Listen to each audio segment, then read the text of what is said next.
waruma wadzingiswa nokuchengeta murayiro waMozisi here. Haleluya. Haleluya.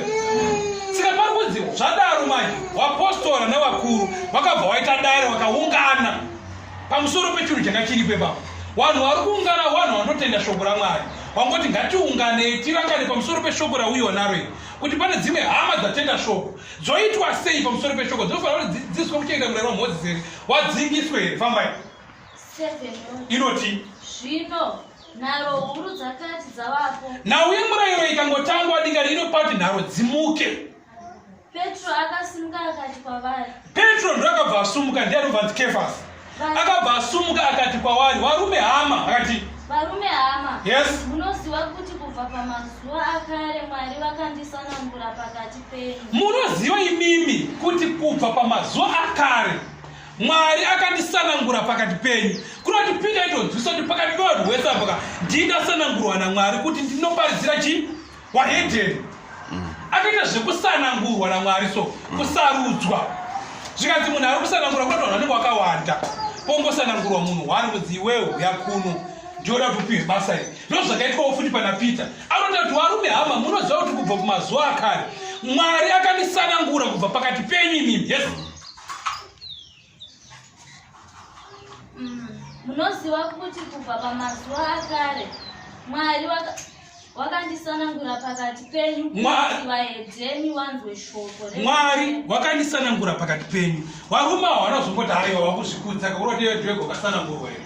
Asi akataura kuti no, akatonzwisa kuti no, zvinotaura nemurume ndezvechokwadi. Ndiye murume kutanga kunoparidzira kuchi kuhedheni. Muhedheni wakasvika kunoparidzira anga ari Kornelio. Haleluya. Mwari akandisanangura pakati penyu kuti waite sei? Kuti vahedheni vanzwe shoko revhangeri nomuromo wangu watende. Kuti vahedheni vanzwe shoko revhangeri nemuromo wangu watende. Chakuitika kuhedheni vanofanira kuti kana vachinga vanzwa vhangeri vanofanira kuti vatendewo. Haleluya. Yes. Haleluya. Amen. Aiwa, nyaya muri kuinzwisa here. Maitino nyaya muri kuinzwisa. Kuti pane nhau yekusanangurwa yemurume akasanangurwa anonzi Pita. Achinzi aende kunoparidzira vhangeri kuhedheni. Kuti vahedheni ndiwo kana vachinga vanzwa shoko raMwari waite sei? Watende. Fambai.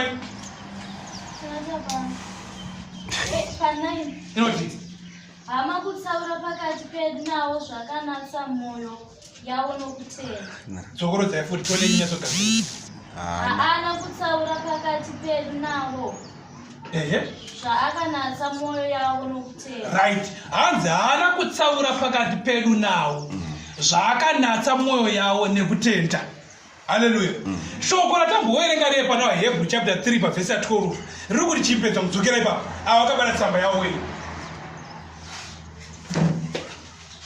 Wakabata tsamba yamuno yavabata pamuri ipapo riri kuti chii? Asi hapana Hebrew futi kunogara nechirema sei?